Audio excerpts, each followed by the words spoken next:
Hello hi നമസ്കാരം. ഞാൻ ഭയങ്കര സന്തോഷത്തിലാണ് ഈ വീഡിയോ ചെയ്യുന്നത്. എന്താ അറിയോ, ഞാൻ കഴിഞ്ഞ 2024 ഓഗസ്റ്റ് 14 അപ്ലോഡ് ചെയ്തൊരു ട്രെയിലർ റിയാക്ഷൻ ഉണ്ട്, വാഴ 1ൻ്റെ ഫസ്റ്റ് പാർട്ടിൻ്റെ.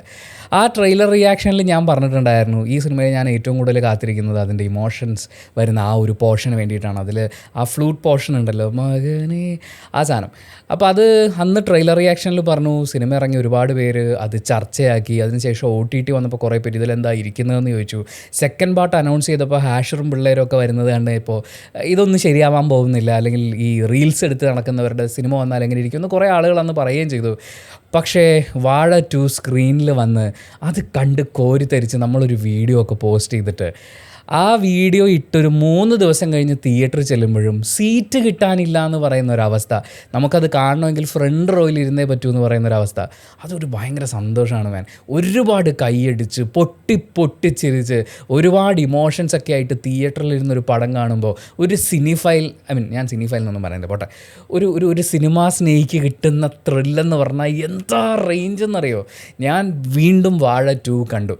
വാഴ 2 ഒരു പ്രാവശ്യമെങ്കിലും കണ്ടിട്ടുള്ള ഒരാൾ ഈ വീഡിയോ കാണണമെന്നാണ് ഞാൻ ആഗ്രഹിക്കുന്നത്. കാരണം ഈ വീഡിയോയിൽ ഞാൻ ഫസ്റ്റ് പാർട്ടിൻ്റെ റിവ്യൂവിൽ പറഞ്ഞിട്ടില്ലാത്ത കുറേ കാര്യങ്ങൾ, ഒരുപക്ഷെ കുറച്ചൊക്കെ സ്പോയിലർ എലമെൻ്റ് ആവാൻ സാധ്യതയുള്ള കാര്യങ്ങൾ ചർച്ച ചെയ്യും. കാരണം എനിക്ക് പുകഴ്ത്തണം മാൻ, എനിക്ക് കുത്തിയിരുന്ന് പുകഴ്ത്തണം. നമ്മൾ ചില ഗംഭീര സിനിമകൾ കണ്ടു കഴിഞ്ഞ് കൂട്ടുകാരോട് വന്നിരുന്ന് വർത്താനം പറയില്ലേ, അങ്ങനെ ചെയ്യുന്നൊരു വീഡിയോ ആണിത്. നിങ്ങളിതിങ്ങനെ കാണുക. അതുകൊണ്ട് തന്നെ ഇത് കുറച്ച് ലെങ്ത് ആയിപ്പോവും. സിനിമയുടെ എല്ലാ അറ്റവും മൂലം ഇഴകേറി പരിശോധിക്കുകയല്ല. ഇപ്പോൾ റിവ്യൂ വീഡിയോ പോസ്റ്റ് ചെയ്തപ്പോൾ ഞാൻ പറഞ്ഞത് എല്ലാവരും ഗംഭീര പ്രകടനമായിരുന്നു, എൻ്റെ ഫേവറേറ്റ് പെർഫോമർ ആരാണെന്നുള്ളത് പറയാൻ പറ്റില്ലെന്നാണ്. പക്ഷേ എനിക്ക് അദ്ദേഹത്തിൻ്റെ പേര് പറയണം. ഇതിൽ ഓരോ പെർഫോമേഴ്സും എന്നെ അത്ഭുതപ്പെടുത്തിയ, പ്രത്യേകിച്ച് സെക്കൻഡ് വാച്ചിൽ ഞാൻ കാണുന്നത്, അയ്യോ man, it's a great movie in the sense it's a great entertainer. ഓരോ ആൺകുട്ടിക്കും കണക്റ്റ് ആവുന്നത് പോലെ, ഇത് കാണുന്ന ഓരോ പെൺകുട്ടിയും പൊട്ടിച്ചിരിക്കുന്ന പോലെ. ഒരു പക്ഷേ അവരുടെ തൊട്ടടുത്തിരുന്ന ഒരു കൂട്ടുകാരനെ അവർ ഇത്രയും നാൾ അറിഞ്ഞതിനേക്കാൾ ഒരു പടിയെങ്കിലും കൂടുതൽ അറിയിക്കാൻ പറ്റുന്നത് പോലെ, നമുക്ക് നമ്മളെ കാണാൻ പറ്റുന്ന പോലെ ഭയങ്കര ഒരു രസമുള്ളൊരു പടം. അതിൻ്റെ കൂടെ ഒരുപാട് സോഷ്യലി റെലവൻ്റ് ആയിട്ടുള്ള കാര്യങ്ങൾ പറയുന്നൊരു സിനിമ. ഈ സിനിമയുടെ ഏറ്റവും വലിയ പ്രത്യേകത എന്താ അറിയോ, ഇതിലെല്ലാ ആണുങ്ങളെയും നമുക്ക് കാണാൻ പറ്റും. എല്ലാ ആണുങ്ങളെയും അല്ലെങ്കിലും ഒരു വലിയ വിഭാഗം ആൺകുട്ടികളെ നമുക്ക് കാണാൻ പറ്റും. ഒരു average middle class, lower middle class ഫാമിലിയിൽ നിന്ന് വരുന്ന പയ്യന്മാർ, അതാണ് നമ്മുടെ നാട്ടിൽ ഏറ്റവും കൂടുതലുള്ളതെന്ന് ഞാൻ വിചാരിക്കുന്നു. എൻ്റെ മാത്രം ഒരു വിചാരമാണ്, തെറ്റാണെങ്കിൽ നിങ്ങൾക്ക് തിരുത്താം. ആ വിഭാഗത്തിൽ വരുന്ന ഓരോ ആൾക്കാരും വെറുതെ അച്ഛന്മാരെ മാത്രം എടുത്ത് നോക്കിയേ, മക്കളോട് അത്രയും സ്നേഹമുള്ള, എന്തിനും ചങ്ക് പറിച്ച് കൂടെ നിൽക്കുന്ന മോനൊന്ന് കെട്ടിപ്പിടിക്കണം. എടാ, നീ കൂട്ടുകാരെ കെട്ടിപ്പിടിക്കണ പോലെ അച്ഛനെയും കൂടി കെട്ടിപ്പിടിച്ചിട്ട് പോടാ എന്ന് പറയുന്ന ബിജുക്കുട്ടനെ അവതരിപ്പിച്ചിട്ടുള്ള അച്ഛൻ, ഒന്ന് ഹഗ് ചെയ്യാൻ അച്ഛൻ്റെ അടുത്തേക്ക് നടന്ന് ചെല്ലുമ്പോൾ എന്നാൽ പോയിട്ട് വാ എന്ന് പറയുന്ന സുധീഷ് അവതരിപ്പിച്ചിട്ടുള്ള ആ ഒരു അച്ഛൻ. അതായത് സ്നേഹമുണ്ട്, ഞാൻ കൂടെ നിൽക്കാടാ, പക്ഷേ അങ്ങനെ സ്നേഹം പ്രകടിപ്പിച്ച് ശീലമില്ലാത്തൊരച്ഛൻ, അവിടുന്ന് മാറിയിട്ട് ഒരു അച്ഛൻ ഇല്ലാത്ത പയ്യൻ, ഇങ്ങനെ 3 പേര് നിൽക്കുന്നതാണ് ഈ സിനിമയിലൊരു എയർപോർട്ട് സീൻ എന്ന് പറയുന്നത്. അതുപോലെ എത്രയോ രംഗങ്ങൾ, അങ്ങനെ ഓരോ പയ്യന്മാരും ഓരോരോ സിറ്റുവേഷൻസിലൂടെ കടന്നു പോകുമ്പോൾ അനിയത്തിയുള്ള, അനിയനുള്ള, ഭരിക്കാൻ ആളുള്ള, ചേട്ടനുള്ള, ഓരോ കാറ്റഗറിയിലും പെടുന്ന എത്രയോ ആമ്പിള്ളേരുടെ കഥകളാണ് നമ്മളിവിടെ കാണുന്നത്. മക്കളെ മുതലെടുക്കുന്ന അച്ഛനെ അടക്കം മലയാളത്തിൽ എത്ര സിനിമകൾ ഇത് പച്ചയ്ക്ക് തുറന്ന് പറഞ്ഞിട്ടുണ്ടാവും എന്നറിയില്ല. അങ്ങനെ ഓരോ ആൺകുട്ടിയുടെയും ജീവിതത്തെ കണക്ട് ചെയ്ത് പോകുന്ന ഈ സിനിമ, ഇതിലെ ഓരോ പെർഫോമേഴ്സിനെയും എണ്ണിപ്പെറുക്കി പറഞ്ഞ് പുകഴ്ത്തണമെന്ന് എനിക്ക് ആഗ്രഹമുണ്ട്.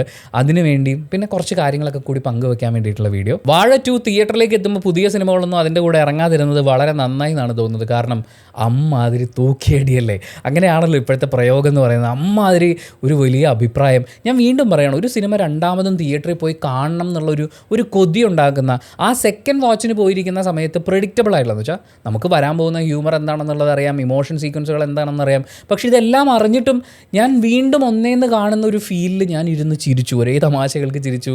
വീണ്ടും ഒരേ ഇമോഷണൽ സീക്വൻസുകൾ വന്നപ്പോൾ കണ്ണ് നിറഞ്ഞ് അങ്ങനെ പോകുന്ന ഒരു ഗംഭീര പരിപാടി. ഇനിയിപ്പോൾ അടുത്ത ആഴ്ച വരാനിരിക്കുന്ന സിനിമകളൊക്കെ നമ്മൾ എടുത്തു നോക്കിയാലും ഒരു വൻ പരിപാടിയായിട്ട് സിനിമകളൊന്നും ഏപ്രിലിൽ അങ്ങനെ വരാനില്ല. അങ്ങനെ നോക്കുമ്പോൾ ഏപ്രിൽ മാസം വാഴ 2 തൂക്കിയെന്ന് വേണ്ടേ പറയാൻ. മാത്രമല്ല, ഇത് എത്ര പ്രാവശ്യം വേണമെങ്കിലും കയറി കാണാം. നിങ്ങൾ തിയേറ്ററിൽ ചുമ്മാ ടിക്കറ്റ് എടുക്കാൻ നോക്ക്, ഒരു സീറ്റ് കിട്ടണ്ടേ മര്യാദയ്ക്കുള്ള. അങ്ങനത്തെ പടത്തിന് തിയേറ്ററിൽ ചെല്ലുമ്പോൾ മെറിറ്റിൽ വന്ന പിള്ളേരുടെ പടമാണ്. എന്ന് വെച്ചാൽ അവരവരുടെ കഴിവ് തെളിയിച്ച് ഞങ്ങളിവിടെ ഉണ്ട് എന്ന് ലോകത്തോട് മുഴുവൻ വിളിച്ചു പറഞ്ഞ് അവരെ നമുക്ക് നമ്മുടെ നിത്യജീവിതത്തിൽ നിന്ന് മാറ്റി വെക്കാൻ പറ്റാത്ത അത്രയും പോപ്പുലറായി മാറി ആ പിള്ളേർ. അത് കഴിഞ്ഞ് ആ പിള്ളേർ തിയേറ്ററിലേക്ക് സിനിമയുമായിട്ട് വരികയാണ്. അങ്ങനെ സോഷ്യൽ മീഡിയയിൽ പോപ്പുലറായിട്ടുള്ള ഫിഗേഴ്സിനെ എങ്ങനെ സിനിമയിൽ ഉപയോഗിക്കണം എന്നുള്ളതിൻ്റെ ഒരു ക്ലാസിക് എക്സാമ്പിളായിട്ട് നമുക്ക് ഈ സിനിമയെക്കുറിച്ച് പറയാം. ഇതിനു മുമ്പും ശേഷമൊക്കെ സോഷ്യൽ മീഡിയയിൽ ഹിറ്റായിട്ടുള്ള തമാശകൾ സിനിമയിലേക്ക് വന്നിട്ടുണ്ട്. സോഷ്യൽ മീഡിയയിൽ ഹിറ്റായിട്ടുള്ള അഭിനേതാക്കൾ താരങ്ങളും സിനിമയിലേക്ക് വന്നിട്ടുണ്ട്. പക്ഷേ അപ്പോഴൊന്നും ഉണ്ടാക്കാൻ പറ്റാത്ത ഒരു മാജിക് അവർക്ക് തിയേറ്ററിൽ ജനറേറ്റ് ചെയ്യാൻ പറ്റുന്നുണ്ട്. ഇപ്പോൾ ഹാഷിറിൻ്റെയും അലൻ്റെയും കുട്ടിക്കാലം അവതരിപ്പിക്കുന്ന കുട്ടികൾ അവരുടെ അനിയനെയും അനിയത്തെയും തമ്മിൽ കല്യാണം കഴിപ്പിക്കുക എന്ന് പറയുന്നുണ്ട്. അത് എല്ലാ ആമ്പിള്ളേരും ഒരു സമയത്ത് അങ്ങോട്ടും ഇങ്ങോട്ടൊക്കെ ഡിസ്കസ് ചെയ്യുന്ന, എൻ്റെ അനിയത്തിനെ നിൻ്റെ അനിയൻ കെട്ടട്ടെ, അപ്പോൾ നമ്മൾ അളിയന്മാരായില്ലേ എന്നൊക്കെ പറഞ്ഞാൽ അങ്ങനെയൊക്കെയുള്ള കുഞ്ഞു കുഞ്ഞു സാധനങ്ങളൊക്കെ ഉണ്ട്. വളരെ നിഷ്കളങ്കമായിട്ടുള്ള കാര്യങ്ങളാണ്. അപ്പോൾ ആ കാര്യങ്ങൾ കഴിഞ്ഞിട്ട് ഇവർ അകത്തേക്ക് ചെന്ന് കുഞ്ഞുവാവെ കാണുന്ന സമയത്ത് എൻ്റെ അനിയത്തിയെ ഞാനൊരു പോലീസുകാരനെ കൊണ്ടേ കെട്ടിക്കുള്ളൂ എന്ന് പറയുമ്പോൾ ഹാഷിർ ചോദിക്കുന്നുണ്ട്, നീ അവൻ്റെ മുഖത്തേക്ക് നോക്കിയേ, ഒരു പോലീസുകാരൻ്റെ ചായ ഇല്ലേന്ന്. അപ്പോൾ കണ്ണൊക്കെ എഴുതിയിട്ട് കുത്തായിട്ട് നിൽക്കുന്ന ഒരു കുഞ്ഞാവയുടെ അത് ആക്ച്വലി സോഷ്യൽ മീഡിയയിൽ വന്ന് ഹിറ്റായി കഴിഞ്ഞിട്ടുള്ളൊരു സാധനമാണ്. പക്ഷേ ആ സാധനത്തിനെ ഈ സിനിമയിൽ വളരെ കൃത്യമായിട്ട് പ്ലേസ് ചെയ്യാന്ന് പറയില്ലേ, ഓർഗാനിക്കായിട്ട് അതിൻ്റെ പ്ലേസ്മെൻറ്റ് സംഭവിക്കുക.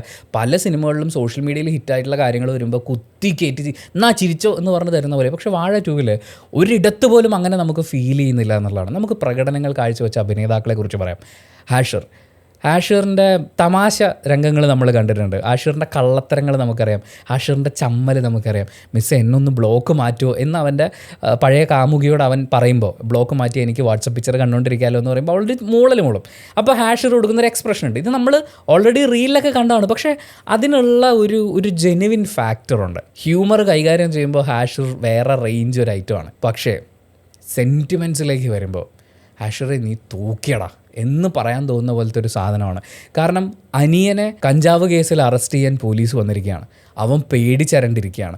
അവനെ വേണേ മുന്നിലേക്ക് എടുത്ത് ഇട്ട് കൊടുക്കാം, അത്രയും നാളത്തെ വഴക്കുകളും കാര്യങ്ങളും വെച്ചിട്ട്. പക്ഷേ ഒരു ചേട്ടന് അല്ലെങ്കിൽ അവൻ്റെ ഉമ്മ പെടുന്ന കഷ്ടപ്പാട് എന്താണ് എന്നറിയാവുന്നൊരു മകന് അങ്ങനെ ചെയ്യാൻ പറ്റില്ല. തനിക്ക് കിട്ടിയിട്ടുള്ള ചീത്തപ്പേര് അനിയനിലേക്കും കൂടി പോകാൻ. മാത്രമല്ല പോലീസുകാരൻ ആദ്യം അടിക്കും എന്നുള്ള കാര്യം അവനറിയാം. ആ അടി അവൻ്റെ അനിയൻ താങ്ങില്ല. ചിലപ്പോൾ ആ അടിയോട് കൂടിയിട്ട് എന്നെ ഒറ്റ കൊടുക്കുന്ന ചേട്ടനാണ് എനിക്കുള്ളത്, എന്നെ ഫാമിലിയിൽ ആർക്കും വേണ്ട എന്നുള്ളൊരു തോന്നൽ അവൻ്റെ ഉള്ളിൽ പതിഞ്ഞേക്കാം. അപ്പോൾ ഹാഷിറിൻ്റെ ക്യാരക്ടർ എൻ്റെ സാറേ എന്ന് പറയുന്നുണ്ട്. ആ പറയുന്നതും അടി കൊള്ളുന്നതും അതിനുശേഷം അവൻ്റെ അനിയൻ്റെ മുഖത്തേക്ക് നോക്കുന്നതുമൊക്കെ നിങ്ങൾ ഹാഷിറിനെ കൊണ്ടുപോയി വല്ല ട്രെയിനിങ്ങും കൊടുത്തോ എന്ന് നമുക്ക് സംവിധായകനോട് ചോദിക്കാൻ തോന്നുന്ന പോലെയാണ്. ആ റേഞ്ചിലാണ് ആ നോട്ടമൊക്കെ ഉള്ളത്. നമുക്കിത് വളരെ സിമ്പിളായിട്ട് തോന്നും, സബ്റ്റിലായിട്ട് തോന്നും.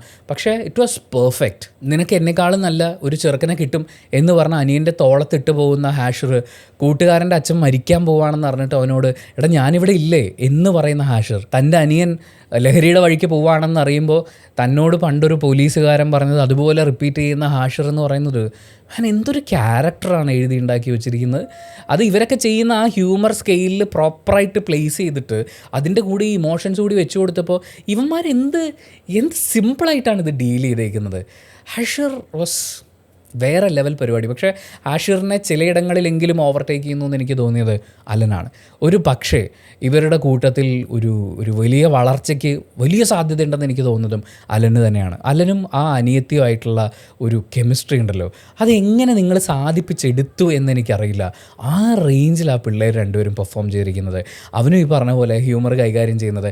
ഹാഷിറാണ് ഇതിലെ മെയിൻ നായകൻ, അവനാണ് നിന്ന് പ്രേമിക്കുകയൊക്കെ ചെയ്യുന്നത് എന്ന് പറയുന്നൊരു സീനിലും അലൻ്റെ സ്കോറിംഗ് ഉണ്ട്. അലൻ അത് കറക്റ്റായിട്ട് കണ്ടെത്തുന്നുണ്ട്. അവിടെ അലൻ ഇങ്ങനെ നിന്ന അർമതിക്കാണെന്ന് പറയുന്ന പോലെ ചെയ്യുന്നു. ഏറ്റവും ലാസ്റ്റ് അനിയത്തിയുടെ അടുത്ത് മോള് പഠിച്ചോ, ഞാനല്ലാതെ പിന്നെ ആര് എന്ന് അലൻ ചോദിക്കുന്ന സമയത്ത് അതെല്ലാ ഏട്ടന്മാരും അനിയന്മാരോടും അനിയത്തിമാരോടും ഒക്കെ പറയുന്നതാണ്.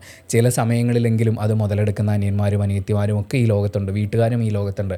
പക്ഷേ അങ്ങനെ പറയുന്ന ഏട്ടന്മാർ, ഞാൻ അങ്ങനെ ഒരാളാണ്, എന്നെപ്പോലെ അല്ലെങ്കിൽ എനിക്ക് അങ്ങനെ ഒരു ഏട്ടൻ ഉണ്ടായിരുന്നെങ്കിൽ വലിയ കൊതി തോന്നിപ്പോയിട്ടുണ്ടായിരുന്നു, ഞാനല്ലാതെ പിന്നെ ആര്. എന്ത് സിമ്പിൾ ഡയലോഗായിരുന്നു സിനിമ തുടങ്ങുന്ന സമയത്ത്, ഞാൻ അല്ലാതെ പിന്നെ ആര് എന്ന് ചോദിക്കുന്നിടത്തുനിന്ന് അലൻ ആ അവസാനം പറയുന്നത് എന്തൊരു വോയിസ് മോഡുലേഷനാണ് കേൾക്കുക. നീ എന്ത് റേഞ്ചിലാണ് അത് ചെയ്തു വെച്ചേക്കുന്നത്. UK എല്ലാ പണിയും എടുത്ത് ജീവിതത്തിൽ മുന്നേറാൻ ശ്രമിച്ചുകൊണ്ടിരിക്കുന്ന ഒരു ചേട്ടനോട് നിങ്ങൾ ദൈവമാണോ ചേട്ടാ എന്ന് ചോദിക്കുമ്പോൾ അത് വേണമെങ്കിൽ ഒരു തമാശയുടെ സ്കെയിലിലേക്ക് പോകാമായിരുന്നു, അല്ലെങ്കിൽ ഏത് വഴിക്കും പോകാമായിരുന്നു. പക്ഷേ അലൻ അതിങ്ങനെ കൈകാര്യം ചെയ്തിരിക്കുന്നത് എന്ത് സിമ്പിളായിട്ടാണ്, എന്ത് മനോഹരമായിട്ടാണ്. എനിക്ക് വാക്കുകൾ തീർന്നുകൊണ്ടിരിക്കുക, റിപ്പീറ്റ് വന്നുകൊണ്ടിരിക്കുക. അജിൻ, അവനൊരു ചേട്ടനുണ്ട്. ചേട്ടൻ കുറച്ച് നല്ല പിള്ളയാണ്, അല്ലെങ്കിൽ ആ ചേട്ടനിലാണ് എല്ലാ ബാധ്യതകളും എന്നുള്ളത് കൊണ്ട് സിമ്പിളായിട്ടിരിക്കുന്ന ഇവരെല്ലാവരും കൂടി ഇരുന്ന് ഭക്ഷണം കഴിക്കുന്ന സീൻ തന്നെ ഒരു ഉദാഹരണമാണ്. അച്ഛൻ മെയിൻ കസേരയിലിരിക്കുന്നു, ഏട്ടൻ അതിനോട് അടുത്തിരിക്കുന്നു, അമ്മ അപ്പുറത്തിരിക്കുന്നു. അജിൻ അവിടെ കാലൊക്കെ അങ്ങോട്ടും ഇങ്ങോട്ടൊക്കെ വെച്ചിരുന്നിട്ട് കൂളായിട്ടിരുന്ന് ഭക്ഷണം കഴിക്കാം. അവന് ഇഷ്ടം പോലെ കൗണ്ടർ അടിക്കാം, ഒന്നും നോക്കാനില്ല. അങ്ങനത്തെ ഒരു അനിയൻ. ചേട്ടനോട് അവന് കലിപ്പാണ്.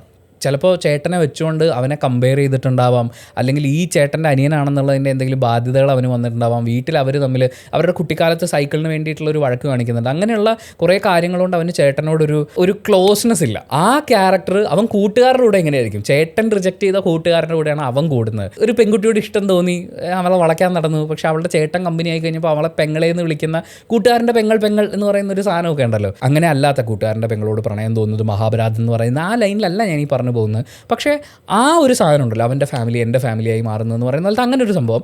പക്ഷെ അവൻ ഒരു തിരിച്ചറിവുണ്ടാവുന്ന സമയത്ത് അവരുടെ അച്ഛൻ അവരെ ഊറ്റിപ്പിഴിഞ്ഞ് ജീവിക്കുകയായിരുന്നു എന്നും അവൻ്റെ അമ്മ പോലും അച്ഛൻ കാരണം സ്ട്രഗിൾ ചെയ്യുകയാണെന്ന് അവൻ അറിയുന്ന മൊമെൻറ്റിൽ അവൻ ചേട്ടനോട് പറയുന്നത് നീ നാട്ടിൽ പോയി പഠിച്ചോന്നാ. പക്ഷെ അവിടെയും ഒരു ത്യാഗത്തിൻ്റെ സാധനമൊന്നുമില്ല. ഞാൻ ആ ഡയലോഗ് കേൾക്കുമ്പോൾ ഇതിനൊരു ത്യാഗം പരിപാടി ലൈനിൽ വിടും.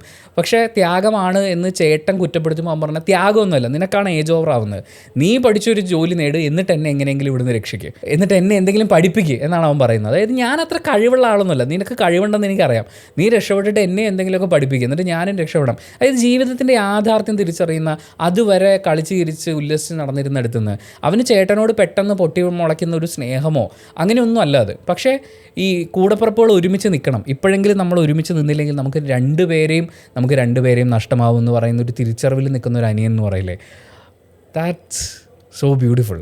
ആൻഡ് വിനായകാണ് ഇപ്പോൾ സോഷ്യൽ മീഡിയയിൽ നിറഞ്ഞു നിൽക്കുന്നത്. ബിജുക്കുട്ടൻ വിനായകൻ കോംബോയെക്കുറിച്ചുള്ള സംസാരങ്ങൾ. പക്ഷേ ആ ഒരു കാര്യം പറയട്ടെ, വിനായകൻ്റെ പെർഫോമൻസിനെ അടുത്ത ലെവലിലേക്ക് എടുത്തു വെക്കുന്ന ആരാണെന്നറിയോ? വിനായകൻ്റെ കുട്ടിക്കാലം ചെയ്തിട്ടുള്ള ആ പയ്യനാണ്. ബിജുക്കുട്ടൻ വീഴുന്ന മൊമെൻറ്റിൽ ആ കുട്ടി ചെന്ന് ബിജുക്കുട്ടനെ കെട്ടിപ്പിടിച്ചിട്ടൊരു കരച്ചിലുണ്ട്.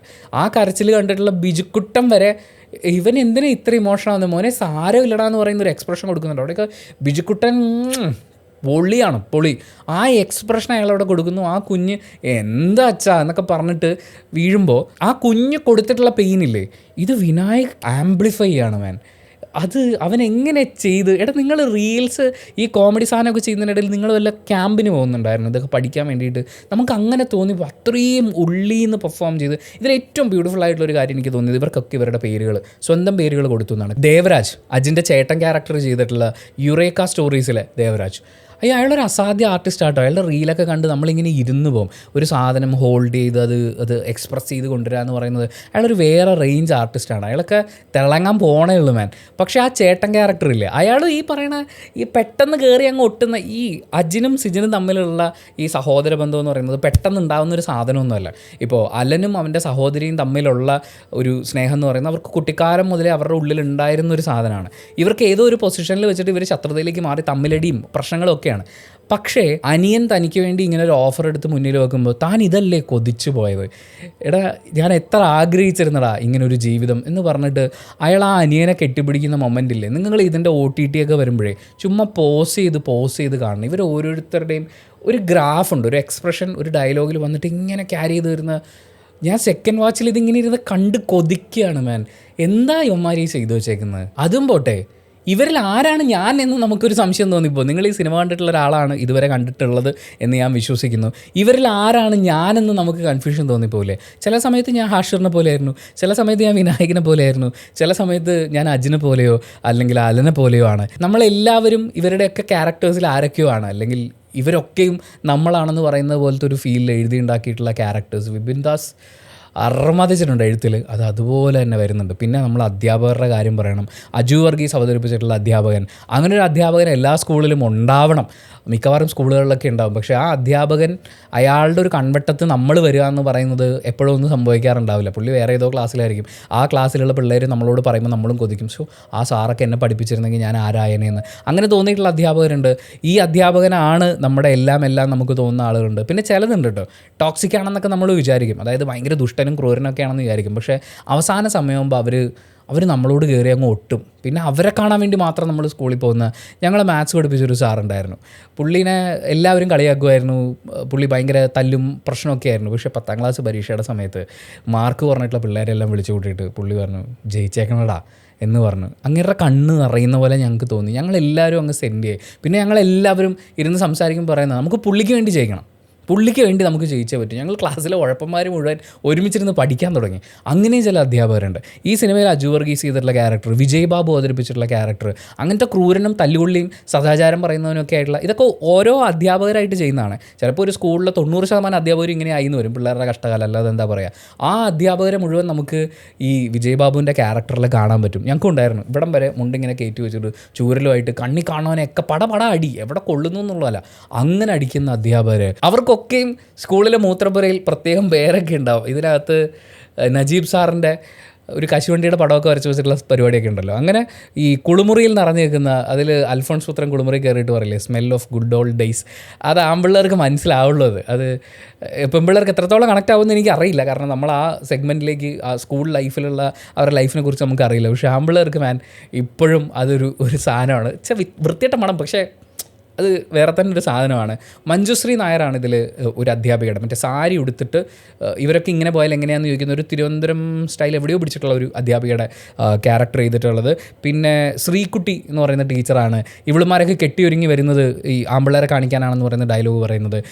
അവരിലൊക്കെയും നമുക്ക് നമ്മുടെ അധ്യാപകരിൽ പലരെയും കാണാൻ പറ്റുമെന്നുള്ളതാണ്. അവരങ്ങനെ പെർഫോം ചെയ്തിട്ടുണ്ട്. പിന്നെ ഇതിലെ പ്രിൻസിപ്പളിനെ നമ്മൾ എടുത്ത് നോക്കിയാൽ ഈ അധ്യാപകരിൽ പലരും നമ്മുടെ വിപിൻ ദാസിൻ്റെ മുൻ സിനിമകളിൽ, വിപിൻ ദാസ് യൂണിവേഴ്സിൽ നിന്ന് വരുന്ന ആർട്ടിസ്റ്റുകളാണ്. എല്ലാവരും പൊളിയായിരുന്നു, എല്ലാവരും. പിന്നെ അൽഫോൺസ് പുത്രൻ ചിരിക്കുമ്പോൾ, അതായത് പോസിറ്റീവായിട്ടുള്ള അയാളുടെ ചിരി വരുന്ന സമയത്ത്, അയാളുടെ പുച്ഛച്ചിരി വരുന്ന സമയത്ത്, പ്രത്യേകിച്ച് മുജീബ് സാറിനെ കൊണ്ടുപോയി ടോയ്ലറ്റിൽ നിർത്തിച്ചിട്ട് അൽഫോൺസ് പുത്രൻ്റെ ഒരു ചിരിയില്ലേ, എൻ്റെ മോനെ എന്താ റേഞ്ച്. പിന്നെ അയാൾ ടെററാകുമ്പോൾ, ഷെയ്ൻ നിഗത്തിൻ്റെ ബൾട്ടി എന്ന് പറയുന്ന സിനിമയിൽ നെഗറ്റീവ് ഷെയ്ഡിൽ അൽഫോൺസ് പുത്രൻ വരുന്നുണ്ട്.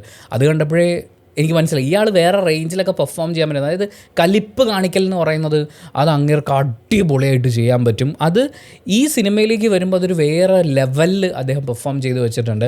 ബൾട്ടി എത്ര പേര് കണ്ടിട്ടുണ്ടെന്നോ അൽഫോൺസ് പുത്രൻ്റെ പ്രകടന മികവിനെ കുറിച്ച് ചർച്ച ചെയ്തിട്ടുണ്ടോ എന്ന് എനിക്കറിയില്ല.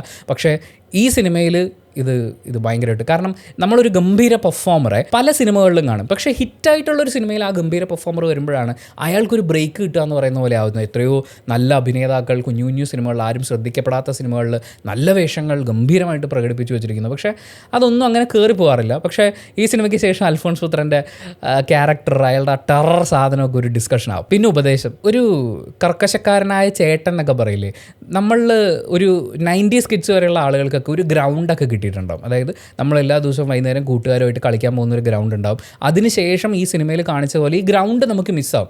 രാഷ്ട്രീയ പാർട്ടികൾ കയ്യേറും, അതുപോലെ പല പരിപാടികൾക്ക് വേണ്ടി വാടകയ്ക്ക് ഗ്രൗണ്ട് കൊടുക്കും. അങ്ങനെ കുട്ടികൾക്ക് കളിക്കാൻ ഗ്രൗണ്ട് ഇല്ലാതാവുന്നു എന്ന് പറയുന്ന ഒരു വലിയ യാഥാർത്ഥ്യമുണ്ട്. അതാണ് അൽഫോൺസ് പുത്രൻ എപ്പിസോഡിൽ അവർ അഡ്രസ്സ് ചെയ്തിരിക്കുന്നത്. അതൊരു വലിയ കാര്യമാണ്. ഒരുമിച്ച് കൂടാനും, ഇത് നമ്മുടെ ഉള്ളിൽ എനർജി ഉണ്ട്. ഈ എനർജി നമുക്ക് സ്പെൻഡ് ചെയ്യണം. നമ്മൾ ടയേർഡാവണം. കളിച്ചുകൊണ്ടിരിക്കുന്ന സമയത്ത് നമ്മുടെ തലയ്ക്കകത്ത് ഒരുപാട് ഡോപ്പമിൻ ഉണ്ടാവും, അല്ലെങ്കിൽ നമ്മൾ ഒരുപാട് എക്സേർട്ട് ചെയ്യുന്ന സമയത്ത് നമുക്ക് കിട്ടുന്ന ഒരു ഹാപ്പിനെസ് ഉണ്ട്. ഈ സാധനം കിട്ടാതാവുകയും ഒരു സ്ഥലത്ത് അനങ്ങാതിരിക്കുകയും ചെയ്യേണ്ടി വരുമ്പോഴാണ് പല കുട്ടികളും എന്നാൽ പിന്നെ ഇങ്ങനെ ചെയ്താലോ, അത് ട്രൈ ചെയ്താലോ, ഇത് ട്രൈ ചെയ്താലോ എന്ന് തോന്നുക. മറ്റേത് നമ്മൾ ഗ്രൗണ്ടിൽ നമ്മൾ ഫിസിക്കലി എക്സേർട്ട് ചെയ്തുകൊണ്ടിരിക്കുകയാണ്. ആ സമയങ്ങളിൽ നമുക്ക് കിട്ടുന്ന ചില ചേട്ടന്മാരുണ്ട്, ചില വൃത്തികെട്ട ചേട്ടന്മാരുണ്ട്, പല ദുശീലങ്ങളും പഠിപ്പിക്കുന്ന. പക്ഷേ അക്കൂട്ടത്തിൽ ഒരു ചേട്ടനുണ്ടാവും, ഇങ്ങനത്തെ പരിപാടിയൊക്കെ മറ്റേ ചേട്ടൻ കണ്ടു കഴിഞ്ഞാൽ ഉണ്ടല്ലോ, പുള്ളി പണ്ട് ഇതൊക്കെ ചെയ്തിട്ട് വഴിതെറ്റിപ്പോയി തിരിച്ചു വന്നിട്ടുള്ള ഒരാളൊക്കെ ആയിരിക്കും. അപ്പോൾ ആ സമയത്ത് കുട്ടികളെ ചെറുതായിട്ട് സിഗരറ്റ് വലിക്കാൻ പഠിപ്പിക്കുക, അല്ലെങ്കിൽ മറ്റ് ദുശീലങ്ങൾ പഠിപ്പിക്കുക. അയാൾ നല്ല അടിയടിക്കും. അങ്ങനത്തെ ഒരു ചേട്ടനുണ്ടാവും. ആ ചേട്ടന്മാരെ നമ്മൾ ഒരുപാട് മിസ് ചെയ്യുന്നുണ്ട്. നമ്മുടെ അടുത്തിടെ അങ്ങനെയൊന്നും ചെയ്യരുത്, ഇങ്ങനെയൊന്നും ചെയ്യരുതെന്ന് പറയുന്ന കുറച്ച് കർക്കശ സ്വഭാവമുള്ള ചേട്ടന്മാർ.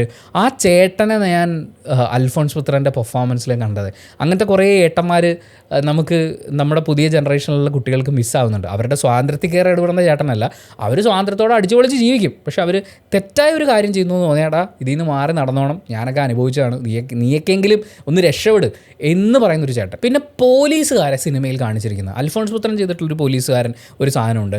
തിയേറ്ററിൽ വെച്ച് ഈ പോലീസുകാരെ കാക്കി പട്ടി എന്നാണ് വിളിക്കുന്നത്, അങ്ങനെ എന്തോ വിളിച്ചിട്ട് അവർ തിയേറ്ററിൽ നിന്ന് കളിയാക്കി ഇറക്കി വിടുന്നത് കാണിക്കുന്നുണ്ട്. പക്ഷേ അതുപോലൊരു പോലീസുകാരനാണ് ആ ജനറേഷനിൽ തന്നെയുള്ള കുറേ ആൾക്കാരുടെ ഒരു 4-5 പേരുടെയെങ്കിലും ജീവിതം മാറ്റിമറിക്കുന്നത്. അപ്പോൾ പോലീസുകാരെ ഈ ഏകപക്ഷീയമായി അപമാനിക്കുന്നില്ല, പക്ഷേ അതേസമയം പോലീസുകാരെ കളിയാക്കാൻ കിട്ടുന്ന അവസരത്തിനെ ആമ്പിള്ളേർ എങ്ങനെ ഡീൽ ചെയ്യും, ഇരുട്ട് കാണുമ്പോൾ അല്ലെങ്കിൽ ഇരുട്ടത്തെ ആമ്പിള്ളേർ എന്തൊക്കെ വിളിച്ച് പറയുമെന്ന് പറയുന്ന തിയേറ്റർ എപ്പിസോഡ് വാസ് നൈസ്. അതിൽ ഈ പറയുന്ന പോലെ പൊളിറ്റിക്കൽ ഇൻകറക്റ്റ്നെസ് ഒക്കെ നമ്മൾ നോക്കാൻ പോയി കഴിഞ്ഞാൽ ആമ്പിള്ളേർ ഇരുട്ട് കിട്ടുമ്പോൾ ഇങ്ങനെ ഓരോന്നൊക്കെ വിളിച്ച് പറയും. പക്ഷേ അതിനവർക്ക് കിട്ടുന്ന ഒരു പണിയും ആ സിറ്റുവേഷൻ ഇപ്പോൾ അമീനൊക്കെ ചെയ്തു വെച്ചിരിക്കുന്നത് എന്തൊരു രസമായിട്ടെന്നറിയോ. പിന്നെ പോലീസുകാർ അത് പറയുമ്പോൾ നമുക്ക് അമീൻ, നിഹാൽ, നിബ്രാസ്, ഷഹബാസ് ഇവർ 4 പേരും ഇവരും ഒരു ടീമാണ്. നമ്മുടെ ഹാഷിറെ ടീമിനെ പറഞ്ഞതുപോലെ ഇവരും ഒരു ടീമാണ്. ഇവരും അടിപൊളി ടീമാണ്. അവരുടെ പെർഫോമൻസ് മികവ് നമുക്ക് കാണാനുണ്ട്. ഇതിനകത്ത് ഈ നിബ്രാസ് വളരെ കുറച്ച് മാത്രമാണ് സ്ക്രീനിൽ ഉണ്ടായിരുന്നത്, കല്യാണ പരിപാടിയിൽ മാത്രം. അദ്ദേഹം പള്ളിച്ചട്ടമ്പിയിൽ ടൊവിനോയുടെ സഹായി അല്ലെങ്കിൽ കമ്പനിക്കാരൻ എന്നുള്ള രീതിയിൽ വരുന്നുണ്ട്. ഞാൻ അതിൻ്റെ ട്രെയിലർ കണ്ടപ്പോഴാണ് ശ്രദ്ധിച്ചത്. അതുകൊണ്ടായിരിക്കും ഈ സിനിമയിൽ വളരെ കുറച്ച് മാത്രമായി പോയത്. പക്ഷേ പുള്ളി ഒരു ഗംഭീര പെർഫോമറാണ്. ഇവരെല്ലാവരും അടിപൊളി പെർഫോമേഴ്സാണ്. അമീനൊക്കെ ആ തിയേറ്ററിൽ നിന്ന് അവർ വരുമ്പോൾ തന്നെ സ്ക്രീൻ മാറുകയാണ്. ഞാൻ ചിലപ്പോൾ ഇവരുടെയൊക്കെ റീലുകൾ കണ്ട് ഇവരെ ഇഷ്ടപ്പെട്ടതുകൊണ്ടായിരിക്കാം അമീൻ ആൻഡ് ഗ്യാങ് വരുന്ന സമയത്ത് ആ ടോട്ടൽ സ്ക്രീനിൻ്റെ ഒരു ഒരു ഒരു ഇമ്പാക്റ്റ് മാറുകയാണ്. അടുത്തൊരു സാധനം തുടങ്ങി എന്ന് പറയുന്ന ഇവർ ഈ പടം ഉണ്ടാക്കിയിരിക്കുന്നത് ഇങ്ങനെ തന്നെയാണ് കേട്ടോ. ഒരു റീൽ കാണുന്ന പോലെയാണ്. ഓരോ റീലും ഇത്ര മിനിറ്റ് അല്ലെങ്കിൽ ഇത്ര സെക്കൻഡ്സ് കഴിയുമ്പോൾ നമ്മൾ സ്കിപ്പ് ചെയ്യുമ്പോൾ നമുക്ക് പുതിയ പുതിയ സാധനങ്ങൾ കിട്ടിക്കൊണ്ടേയിരിക്കും. അങ്ങനെ നമ്മളെ ഒരു ഹാപ്പിനെസ്സിൽ നിർത്തുകയാണ്. 2.25 മണിക്കൂർ എങ്ങാണ്ടുള്ള ഈ പടം നമുക്ക് ഒരിടത്ത് പോലും അത്രയും ലെങ്ത്ത് ഫീൽ ചെയ്യില്ല. അതിൻ്റെ കാരണം ഇതാണ്, നമുക്കിങ്ങനെ തന്നുകൊണ്ടേയിരിക്കുകയാണ്. അങ്ങനെ അമീൻ ആൻഡ് ഗ്യാങ് വരുന്നു, തിയേറ്റർ ഫൈറ്റ് വരുന്നു, ഭക്ഷണം കഴിക്കൽ, കല്യാണ വീട്ടിലെ ഫൈറ്റും കാര്യങ്ങളും വരുന്നു. ഇതിൽ നായകൻ്റെ കാമുകിയായിട്ട് വരുന്നത് ഏഞ്ചൽ മരിയാണ്. ഈ സഹോദരി അലൻ്റെ സിസ്റ്റർ ആയിട്ടുള്ള വേഷം ചെയ്തിരിക്കുന്നത് വേദ ശങ്കറാണ്. പിന്നെ സബീർ ഉണ്ട്, ഈ കുഡോസ് മീഡിയ ടീമിൻ്റെ കൂടെ നിൽക്കുന്ന പയ്യനാണ്. ഇവരെല്ലാവരും പ്രത്യേകിച്ച് ഈ വേദശങ്കറിൻ്റെ പെർഫോമൻസ് പറയുമ്പോൾ നമുക്ക് ശരിക്കും ആ അനിയത്തി വൈബുണ്ടല്ലോ, ചേട്ടൻ്റെ മെക്കിട്ട് കയറുന്ന ഒരു ചാൻസ് കിട്ടി അവൻ്റെ നടുവിനെ ചവിട്ടുന്ന അങ്ങനത്തെ ഒരു അനിയത്തി. പക്ഷേ ഒരു സമയം കഴിയുമ്പോൾ നമ്മൾ പരസ്പരം ഡിപ്പെൻഡ് ചെയ്യും, പരസ്പരം നമ്മൾ താങ്ങും തണലുമായിട്ട് നിൽക്കും. ആ ഒരു സംഭവത്തിലേക്കൊക്കെ വരുമ്പോഴുള്ള ഇവരുടെ കോൺവെർസേഷൻ, പിന്നെ ആ കുട്ടി അവളുടെ ഏറ്റവും പിടിവിട്ട് പോകുന്നൊരു സിറ്റുവേഷനിൽ ആത്മഹത്യ എന്ന് പറയുന്നൊരു സിറ്റുവേഷനിലേക്ക് വരുന്നത്. ഈ സിനിമയിൽ നമ്മൾ കാണുന്ന ബഹുഭൂരിപക്ഷം കാര്യങ്ങളും കുറേ കാലത്തിനിടയ്ക്ക് കേരളത്തിൽ ചർച്ചയായിട്ടുള്ളതാണ്. കുട്ടികൾ എങ്ങനെയാണ് ഈ സ്കൂളിൽ ആത്മഹത്യ ചെയ്യുന്നത് പോലത്തെ ഒരു സിറ്റുവേഷനിലേക്ക് വരുന്നത്. നമ്മൾ എത്രയോ പെൺകുട്ടികൾ സ്കൂളിൽ ആത്മഹത്യ ചെയ്യുന്നത് കണ്ടു. അധ്യാപകർ കാരണമാണെന്ന് പറയുന്നു, അല്ലെന്ന് പറയുന്നു, ഈ കാരണം കുട്ടിക്ക് വേറെ റിലേഷൻഷിപ്പ് വരെ ആരോപിക്കുന്ന അങ്ങനത്തെ സിറ്റുവേഷൻസിലേക്ക് പോകുന്നത് നമ്മൾ കണ്ടിട്ടുണ്ട്. അതേസമയം ആ കുട്ടി സ്കൂളിൽ അനുഭവിക്കേണ്ടി വന്ന പ്രഷർ എന്താണെന്നുള്ളതൊന്നും അധികാരം പറയില്ല. ഈ സിനിമയിൽ നമുക്കത് കാണിച്ചു തന്നിട്ടുണ്ട്. പിള്ളേർക്കിടയിൽ ഉണ്ടാകുന്ന അടി, കൂട്ടത്തല്ലൊക്കെ ഉണ്ടാകുമ്പോൾ യവന്മാരൊക്കെ ഇങ്ങനെ ഓരോന്നൊക്കെ അടിച്ച് വലിച്ച് കയറ്റിയിട്ട് ഓരോ പരിപാടി. പക്ഷേ അവർക്ക് അവരുടേതായിട്ടുള്ളൊരു റീസണുണ്ട്.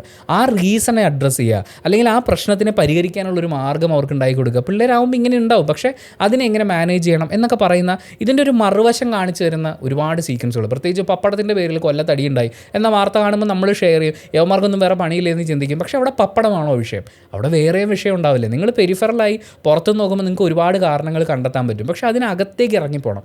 ഈ കുട്ടികളെ ലഹരി മരുന്നിൻ്റെ പേരിൽ അറസ്റ്റ് ചെയ്യുമ്പോൾ പോലും പോലീസ് ചെയ്യുന്നതും അതാണ്. ഇതിൻ്റെ ഉള്ളിലേക്ക് പോകണം. ഇത് എവിടുന്നാണ് തുടങ്ങുന്നത്? പിള്ളേരെ പോലീസ് സ്റ്റേഷനിൽ വെച്ചിട്ട് അവരുടെ അച്ഛനും അമ്മയൊക്കെ വന്നിട്ടുണ്ടെന്ന് പറയുമ്പോൾ അവരോട് സംസാരിക്കുന്നതിന് പകരം ഇത് സ്കൂളിൽ നിന്നല്ലേ തുടങ്ങിയത്, നമുക്ക് സ്കൂളിലേക്ക് പോകാം. അവിടെയാണ് ഇതിൻ്റെ കോർ ഇഷ്യൂ ഇരിക്കുന്നത്.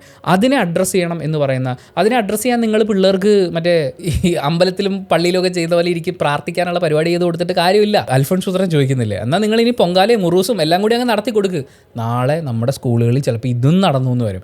ഇങ്ങനെ പിള്ളേരെ നന്നാക്കി എടുക്കാം. ആചാരങ്ങളും വിശ്വാസങ്ങളും ഒന്നും ഇല്ലാത്തതുകൊണ്ടാണ് നമ്മുടെ കുട്ടികൾ വഴിപഴച്ചുകൊണ്ട് പോകുന്നത് എന്നൊക്കെ പറയുന്നിടത്ത് നമ്മൾ മനസ്സിലാക്കേണ്ടത് ഇതൊക്കെ വളരെ സ്ട്രോങ് ആയിക്കൊണ്ടിരിക്കുന്ന ഒരു കാലഘട്ടമാണിത്. അതായത് നമ്മുടെ മതം എന്ന് പറഞ്ഞാൽ എല്ലാ മതത്തിലുള്ള ആളുകളും അവരുടെ കുട്ടികളെ മാക്സിമം ആചാരാധിഷ്ഠിതമായി പിടിച്ചു നിർത്താൻ ശ്രമിച്ചുകൊണ്ടിരിക്കുന്ന സമയത്താണ് കുറ്റകൃത്യങ്ങളുടെ എണ്ണം കൂടുന്നത്, കുട്ടികൾ കൂടുതൽ ലഹരിക്ക്, സിന്തറ്റിക് ലഹരിയുടെ പിടിയിലേക്ക് പോകുന്നത്. അപ്പം ഈ ആരാധനയും പ്രാർത്ഥനയും ഒന്നും അല്ല ഇവിടുത്തെ വിഷയം. നിങ്ങൾ അഡ്രസ്സ് ചെയ്യേണ്ട വിഷയത്തെക്കുറിച്ച് പറയൂ. കുട്ടികൾക്ക് ഒരുമിച്ച് കൂടാനും അവരുടെ എനർജി എക്സേർട്ട് ചെയ്യാനുള്ളൊരു സ്പേസ് കൊടുക്കൂ.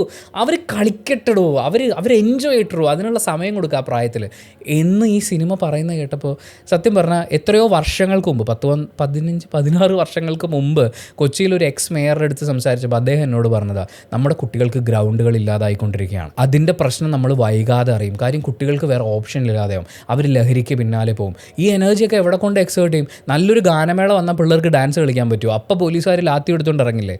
ഒരു ഉത്സവമോ പരിപാടിയോ വന്നു കഴിഞ്ഞാൽ അവിടെയൊക്കെ ഈ പറയുന്ന ചെക്കിങ്ങും കാര്യങ്ങളും അല്ലേ. ഗ്രൗണ്ടിൽ പിള്ളേർ കൂട്ടം കൂടി ഇരുന്ന് അവരെ അടിച്ചു ഓടിക്കണം എന്നാണ് ഈ പല ആളുകളും വിചാരിക്കുന്നത്. നമ്മുടെ ഗ്രൗണ്ടുകളൊക്കെ ഈ പാർക്കുകളായി മാറിക്കൊണ്ടിരിക്കുകയാണ്. ഫുട്ബോളിന് വേണ്ടി ഒരു ഗ്രൗണ്ട്, അവിടെ ഫുട്ബോളേ കളിക്കാൻ പറ്റൂ. ക്രിക്കറ്റിന് വേണ്ടി ഗ്രൗണ്ട്, അവിടെ ക്രിക്കറ്റേ കളിക്കാൻ പറ്റും. അറ്റ് എ ടൈം ഒരു സെറ്റ് ആളുകൾക്ക് അവിടെ കളിക്കാൻ പറ്റും. ബാക്കിയുള്ളവർ എന്ത് ചെയ്യും? വെറുതെ ഇരിക്കണം, അല്ലെങ്കിൽ വേറെ എന്തെങ്കിലും പരിപാടിക്ക് പോകണം. വേറെ എന്ത് പരിപാടിക്ക് പോകും നമ്മുടെ നാട്ടിൽ? അമ്പലത്തിൽ പോയിരിക്കുമോ, പള്ളിയിൽ പോയിരിക്കുമോ? പിന്നെ നെക്സ്റ്റ് പെർഫോമർ കുടശനാട് കനകം. അവരൊരു അടിപൊളി എന്നാ ഒരു ചവിട്ടായിരുന്നു എന്ന് പറഞ്ഞ അന്ന് അവർ മലയാള സിനിമയിൽ അവരുടെ കസേര വലിച്ചിട്ടിരുന്നതാണ്. അവരിന്നും ആ സീറ്റിൽ തന്നെ ഉണ്ട്. അത് അലൻ കുടശനാട് കനകം, ആ കോംബോ ഗംഭീര പരിപാടിയായിരുന്നു. അശ്വതി ചന്ദ്, ഹാഷിറിൻ്റെ ഉമ്മയുടെ ക്യാരക്ടർ അവതരിപ്പിച്ചിരിക്കുന്ന ആർട്ടിസ്റ്റ്. അവരെ ഞാൻ എത്രയോ സിനിമകളിൽ ഗംഭീരമായിട്ട് പ്രകടനം കാഴ്ചവെക്കുന്ന കണ്ടു. വ്യസന സമേതത്തിൽ അനശ്വരയുടെ അമ്മയോ അങ്ങനെ കണ്ടു എന്നാണ് എൻ്റെ ഓർമ്മ. അത് നിങ്ങളൊന്നുകൂടി റെഫർ ചെയ്യും, എനിക്കിപ്പോൾ പെട്ടെന്ന് ഓർമ്മ വരുന്നതാണ്. ഗംഭീര അഭിനേത്രിയാണ്. ഗംഭീര അഭിനേത്രി എന്ന് പറഞ്ഞു കഴിഞ്ഞാൽ നിങ്ങൾ എഴുതിയിട്ടോ. അവരെ മലയാള സിനിമ ഉപയോഗിച്ചില്ലെങ്കിലേ ഉള്ളൂ, പക്ഷേ ഉപയോഗിക്കാൻ മുന്നോട്ടായി വരുന്ന ഓരോ തിരക്കഥയോടും അവർ പറയും ഞാൻ പൊളിച്ച് കൈ തരാമെന്ന്. മറ്റേ സ്റ്റേജിൽ കയറിയൊക്കെ എടുക്കുമെന്ന് പറയില്ലേ, അവരെന്തൊരു ഉമ്മച്ചിയാണ്, എന്ത് രസമായിട്ട് അവർ ചെയ്തേക്കുന്നത്. അത് പറയുമ്പോഴേ കുറച്ച് ആൾക്കാരുടെ കൂടി പേര് നമുക്ക് ശക്തമായിട്ട് പറയണം. ഇതിൽ ഹാഷിറിൻ്റെയും അലൻ്റെയും കുട്ടിക്കാലം ചെയ്തിട്ടുള്ള ആർട്ടിസ്റ്റുകളാണ് അനന്തു, അഭിമന്യു. രണ്ടവന്മാരെ നിങ്ങൾ നോക്കി വെച്ചോ. രണ്ടും ഇന്ന് പൊളിച്ചു, നാളെയും പൊളിക്കും, മറ്റന്നാളും പൊളിക്കും, അവന്മാർ വളർന്നാലും പൊളിക്കും. ആ റേഞ്ചിലുള്ള പിള്ളേർ എന്തൊരു നിഷ്കളങ്കമായിട്ടാണ്. അമ്മ വിളിക്കുന്നതിൻ്റെ ഇറിറ്റേഷൻ ആഷിറിൻ്റെ കുട്ടിക്കാലം ചെയ്യുമ്പം അവൻ എടുത്തിടുന്നത് എന്ത് രസമായിട്ടാണ്. അലൻ്റെ കുട്ടിക്കാലം ചെയ്ത് ഇവരിൽ എനിക്ക് പേര് അങ്ങോട്ടും ഇങ്ങോട്ടും ഒരു ഡൗട്ട് ഉള്ളതുകൊണ്ടാണ്. അനന്തു, അഭിമന്യു എന്ന് പറഞ്ഞാൽ അവരൊരു ഗ്യാങ് ആയിട്ടാണ് കുറേ വീഡിയോസ് ഞാൻ കണ്ടിട്ടുള്ളത്. രണ്ടും പൊളിയാണ്. എന്ന് വെച്ചാൽ അവൻ്റെ നോട്ടമൊക്കെ ഉണ്ട്. ഹാഷിർ പോകുമ്പോൾ അലൻ്റെ നോട്ടമൊക്കെ അവർ ചെയ്തേക്കുന്നത് എന്ത് രസമായിട്ടാണ്.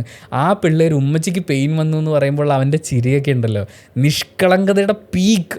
നമ്മളൊക്കെ അവിടെ ഉണ്ടായിരുന്നവരല്ലേ, നമുക്കറിയില്ലേ, നമ്മൾ കണ്ടതല്ലേ ഓപ്പോസിറ്റ് നിൽക്കുന്ന നമ്മുടെ കൂട്ടുകാരൻ്റെ ചിരിയും കരച്ചിലും അവൻ്റെ കളിയൊക്കെ. അത് നമ്മൾ വീണ്ടും കാണുകയെന്നേ. അങ്ങനെ ലൈഫ് കൊടുത്തിട്ടുണ്ട് ഈ പിള്ളേർ. അത് കഴിഞ്ഞ അടുത്ത ആളുണ്ട് ആത്രയും. ഇതിനകത്ത് ഹാഷിറിൻ്റെ കുട്ടിക്കാലം ചെയ്ത ആ മുതിർന്നിട്ടുള്ള പയ്യൻ.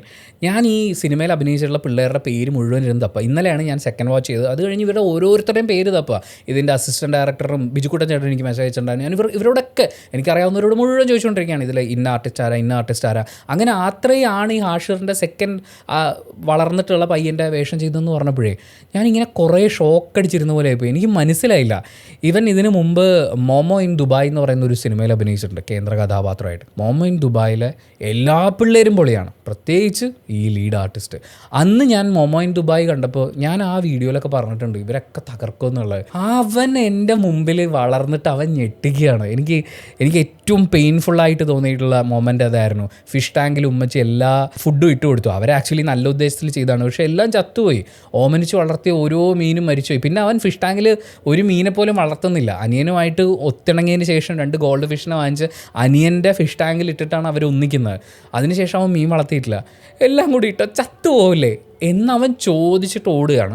അപ്പം ഉമ്മ ഭക്ഷണം ഇട്ട് കൊടുത്തു എന്നറിയുന്നിടത്ത് തൊട്ട് അവിടെ തൊട്ട് ക്യാമറ അവൻ്റെ ഫേസിലുണ്ട്. നിങ്ങൾ ഇനി കാണുമ്പോൾ നോക്കിക്കോ, അവൻ്റെ മുഖത്തെ എക്സ്പ്രഷൻ ഇങ്ങനെ ബിൽഡായി വന്നിട്ട് ചത്തുപോകില്ലേ എന്ന് ചോദിച്ചിട്ട് അവൻ ഓടുന്നവരെയുള്ളൊരു ഗ്രാഫ് ഉണ്ട്. വരച്ച് വെക്കാം. അങ്ങനെ അവൻ ചെയ്തു വെച്ചിട്ടുണ്ട്. എൻ്റെ മോനെ, അമ്മമാരൊക്കെ ചില സമയത്ത് നമ്മളെ ശിക്ഷിച്ചിട്ട് നമുക്ക് സർപ്രൈസ് തരാൻ നോക്കും. പക്ഷേ ചിലതൊന്നും നമുക്ക് സർപ്രൈസ് അല്ല, നമുക്ക് ഉപദ്രവമായിട്ട് മാറും. അങ്ങനെ കൈവിട്ട് പോകുന്നൊരു ഈ കുറേ ജോലിയൊക്കെ ഏൽപ്പിച്ചിട്ട് ചെയ്യാൻ വേണ്ടി അങ്ങോട്ടും ഇങ്ങോട്ടും കിടന്ന് ഓടിയിട്ട് ഈ ഓമനിച്ച് കൊണ്ടു കിടന്നത് മിസ്സാവുമ്പോഴുള്ള ഒരു പെയിനുണ്ടല്ലോ, അത് അവൻ ഗംഭീരമായിട്ട് ചെയ്തിട്ടുണ്ട്. പിന്നെ ശബരിയാണ് ഹാഷിറിൻ്റെ അനിയൻ ക്യാരക്ടർ മുതിർന്നതിന് ശേഷം ചെയ്തിട്ടുള്ളത്. അടിപൊളിയായിരുന്നു. അതിൻ്റെ നോട്ടമൊക്കെ ഉണ്ടല്ലോ, ഏട്ടൻ്റെ പുറകെയുള്ള നടത്തമൊക്കെ ഉണ്ടല്ലോ, അയ്യോ അത്. പിന്നെ ബിജുക്കുട്ടൻ ചേട്ടനെ കുറിച്ച് എല്ലാവരും ഗംഭീര അഭിപ്രായമാണ് പറയുന്നത്. എനിക്കും വേറെ ഒന്നും പറയാനില്ല.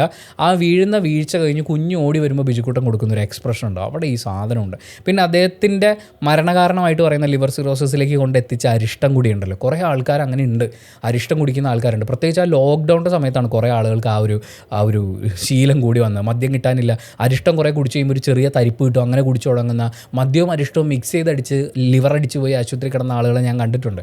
അപ്പോൾ ആ സംഭവം എല്ലാം കൂടി ചേർത്തുകൊണ്ട് ആ ക്യാരക്ടറിന് കൊടുത്തിരിക്കുന്ന ഒരു ഡയമെൻഷൻ. പക്ഷേ ഈ സിനിമയിൽ എൻ്റെ സ്റ്റാർ പെർഫോമർ എന്ന് ഞാൻ റിവ്യൂ വീഡിയോയിൽ പറഞ്ഞ ആൾ കണ്ണൻ സാഗർ എന്ന് പറയുന്ന ആളാണ്. കണ്ണൻ ചേട്ടൻ പുള്ളി എന്താ റേഞ്ച്, എത്രയോ സിനിമകളിൽ നമ്മൾ അദ്ദേഹത്തിനെ കണ്ടിരിക്കുന്നു, എത്രയോ കോമഡി വേഷങ്ങൾ ചെയ്തിരിക്കുന്നു. പക്ഷേ കോമഡിയിൽ നിന്ന് മാറിയിട്ട് ഒരു സ്റ്റെപ്പ് എടുത്ത് വെക്കാനായി ഒരു അവസരം കൊടുത്തപ്പോൾ അയാൾ പൊളിച്ചില്ലേ. അതിൽ ബിജുക്കുട്ടൻ്റെ ക്യാരക്ടർ, അനിയൻ മരിച്ചു കഴിയുമ്പോൾ ഈ ചേട്ടൻ ഇരുന്ന് പറയാണ്, അനിയനോട് വഴക്കൊന്നും ഇട്ടേക്കല്ലടാ എന്ന് പറഞ്ഞിട്ട് അയാൾ ഒരു കണ്ണീര് പൊഴിക്കലില്ല, ഓവർ എക്സ്പ്രഷൻ ഇല്ല, ഒന്നുമില്ല. പക്ഷേ ഏതാ റേഞ്ച് മാൻ. അബിയുടെയൊക്കെ കൂടെ, ജാഫർ ഇടുക്കിയുടെയൊക്കെ കൂടെ അന്തക്കാലത്ത് ഇവരൊക്കെ ഒരു ടീമായിരുന്നു. ആ ടീമിൽ നിന്ന് വരുന്ന ഒരു ആർട്ടിസ്റ്റ്, ഞാൻ ബിജുക്കുട്ടൻ ചേട്ടൻ്റെ അടുത്ത് സംസാരിച്ചപ്പോഴാണ് അദ്ദേഹം ഇപ്പോൾ ഒരു സർജറി കഴിഞ്ഞ്, അതായത് ഈ സിനിമ റിലീസാവുന്ന സമയത്ത് അദ്ദേഹത്തിന് തിയേറ്ററിൽ പോയി കാണാൻ പറ്റാത്തൊരവസ്ഥയായിപ്പോയി. എൻ്റെ favourite performer of the movie കണ്ണനാണ്. അനിയനോട് വഴക്കിടരുത് എന്ന് അയാൾ പറയുമ്പോൾ അയാൾ കൊടുക്കുന്ന ഇമോഷൻ ഉണ്ടല്ലോ, നമ്മൾ ആക്ച്വലി അവിടെ കൊണ്ടൊക്കെ ആകുമ്പോഴേക്കും നമ്മൾ തീരുമാനമായി അങ്ങനെ അത് പോകുന്നത്. പിന്നെ ഇവരുടെ ബാക്കിയുള്ള ഇമോഷൻസും കാര്യങ്ങളും വരുമ്പോൾ, അതുപോലെ ഇതിൽ 2 ഫോറിനേഴ്സ് ഉണ്ട്. നമ്മുടെ വിനായകൻ്റെ ക്യാരക്ടറിനെ കെട്ടിപ്പിടിക്കുന്ന, അതിലൊരു ഫീമെയിൽ ആർട്ടിസ്റ്റും ഉണ്ട്, ഒരു മെയിൽ ആർട്ടിസ്റ്റും ഉണ്ട്. അപ്പോൾ ഈ ഫീമെയിൽ ആർട്ടിസ്റ്റിനെ ആക്ച്വലി ഇവൻ കാണിക്കുന്ന കുസൃതികളും ഇവൻ വളർന്ന സാഹചര്യത്തിൻ്റെയൊക്കെ ആയിരിക്കും അവൻ്റെ അബദ്ധങ്ങളൊക്കെ കണ്ടിട്ട് അവരൊരു ചേച്ചി ഫിഗർ രീതിയിലാണ് അവനെ നോക്കുന്നത്, അല്ലെങ്കിൽ ഒരു സ്നേഹത്തോടെ നോക്കുന്നത്. അവൻ്റെ അച്ഛൻ മരിച്ച് അവൻ തകർന്നിരിക്കുന്ന സമയത്ത് മറ്റേ ആൾ വന്ന് ഹഗ് ചെയ്യുന്ന സമയത്തും അവിടെ ഈ പുള്ളിക്കാരി ഉണ്ട്. അവൻ എന്താണ് വേണ്ടത്, അവൻ എന്താണ് ആഗ്രഹിക്കുന്നതെന്ന് തിരിച്ചറിയുന്ന, ഈ കാലത്തിൻ്റെയും ദേശത്തിൻ്റെയും ഭാഷയുടെ ഒക്കെ അതിർത്തികൾക്കപ്പുറത്തേക്ക് മനുഷ്യൻ്റെ ഇമോഷൻസ് ഒക്കെ ഒന്നാവുന്നു എന്ന് പറയുന്ന ഒരു കാര്യമുണ്ടല്ലോ, അതൊക്കെ സിനിമയിൽ കൊണ്ടുവന്നിരിക്കുന്നത്. അവിടെയൊക്കെയാണ് ഈ സിനിമ വേറെ പരിപാടിയൊക്കെയാണ് ചെയ്തു വെച്ചേക്കുന്നത്. പിന്നെ സുധീഷിൻ്റെ വൈഫിൻ്റെ ക്യാരക്ടർ ചെയ്തിരിക്കുന്നത് ഡോക്ടർ നിധിനെയാണ്. അവരൊരു അസാധ്യ പ്രതിഭ എന്ന് പറഞ്ഞു കഴിഞ്ഞാൽ നിങ്ങൾ ഇവരെയൊക്കെ കാണും, നിങ്ങൾ ഇവരെയൊക്കെ സെലിബ്രേറ്റ് ചെയ്യും. നിങ്ങൾ ഈ സിനിമ കണ്ടിട്ടുള്ള ആളാണെങ്കിൽ ഇവരുടെയൊക്കെ ഒരു ഫോട്ടോ എടുത്ത് വെച്ചൊരു സ്റ്റോറി ഇട്. നിങ്ങൾക്ക് അറിയാവുന്ന എല്ലാ ഡയറക്ടേഴ്സിനെ ടാഗ് ചെയ്തിട്ട് സ്റ്റോറി ഇട്ട് കൊടുക്കും. ഇവരെയൊക്കെ എല്ലാവരും കാണട്ടെ, ഇവരൊക്കെ പെർഫോം ചെയ്യട്ടെ. അവർ പ്രസവവേദന എടുത്ത് പുറത്തേക്ക് ഇറങ്ങുന്ന സമയത്ത് സുധീഷിൻ്റെ ക്യാരക്ടർ ഹഗ് ചെയ്ത് കളിക്കല്ലേ, ആ സമയത്തൊക്കെ അവർ കൊടുക്കുന്ന എക്സ്പ്രഷൻ ഉണ്ട്. ഈ മകൾക്ക് വേണ്ടിയിട്ട് മകനെ വിളിച്ച് അവർ സംസാരിക്കുമ്പോൾ കൊടുക്കുന്ന സാധനങ്ങളൊക്കെ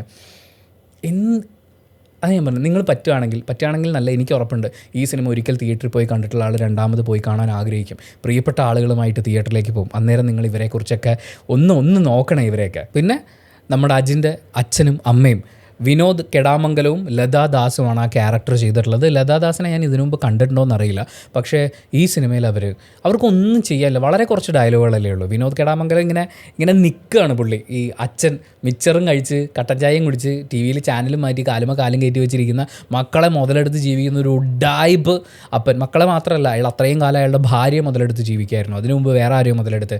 അങ്ങനെ ഒരു പണിക്ക് പോകാത്ത നാട് മുഴുവൻ കടം വാങ്ങിച്ചു വെച്ച് മക്കളെ ബുദ്ധിമുട്ടിച്ചുകൊണ്ടിരിക്കുന്ന അച്ഛനമ്മമാരൊക്കെ ഇല്ലേ, അതിൻ്റെ ഒരു മൂർത്തി രൂപമായിട്ട് ആ ക്യാരക്ടർ, അയാളൊരു ലുക്കൊക്കെ ഉണ്ട്. ആ കാലും കയറ്റി വെച്ചിരിക്കുന്ന ആ മൊമെൻ്റ് ഉണ്ടല്ലോ, നമ്മുടെ ദേവരാജ അച്ഛനെക്കുറിച്ച് പറയുന്ന സമയം, ആ സമയത്തൊക്കെ അങ്ങനെ നോട്ടമൊക്കെ എന്താ മാൻ പരിപാടി.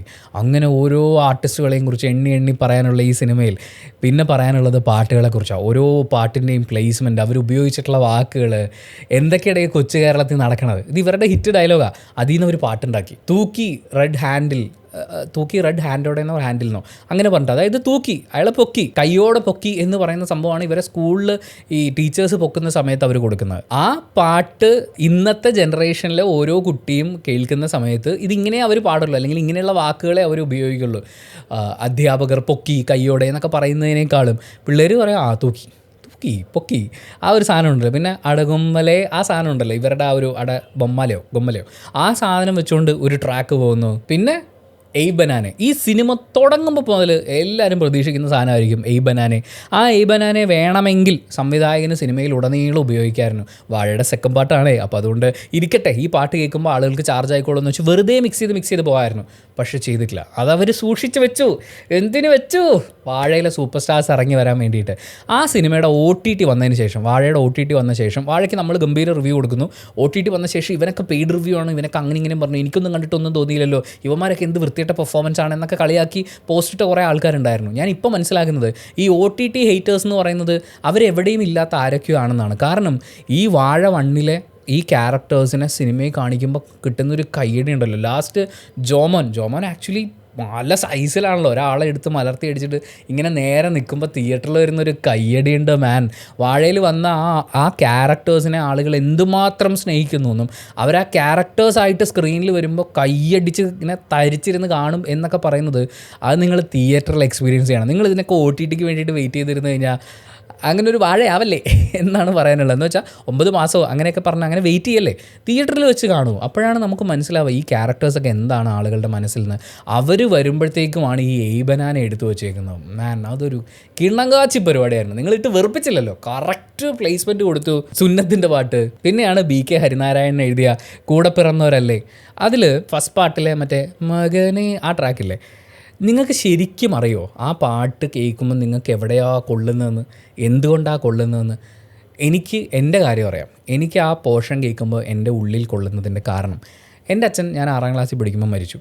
ഒരിക്കലും എൻ്റെ അച്ഛനെ പോലെ ആവരുത് എന്നാണ് ഞാൻ ആഗ്രഹിക്കാറുള്ളത്. കാരണം അദ്ദേഹം തികഞ്ഞ മദ്യപാനിയും നല്ലോണം സിഗരറ്റ് വലിക്കുന്ന, മക്കൾക്ക് വേണ്ടി ഭാര്യയ്ക്ക് വേണ്ടി എന്തെങ്കിലും കരുതി വെക്കണം എന്ന്, അതിനേക്കാൾ കൂടുതൽ അദ്ദേഹം ബന്ധുക്കളെയൊക്കെയാണ് സ്നേഹിച്ചത്. പുള്ളി ഒരുപാട് പേർക്ക് വാരിക്കോരി കൊടുത്തിട്ടുണ്ട്. പക്ഷേ ഞങ്ങളുടെ കാര്യമൊക്കെ വളരെ കഷ്ടപ്പാടായിരുന്നു.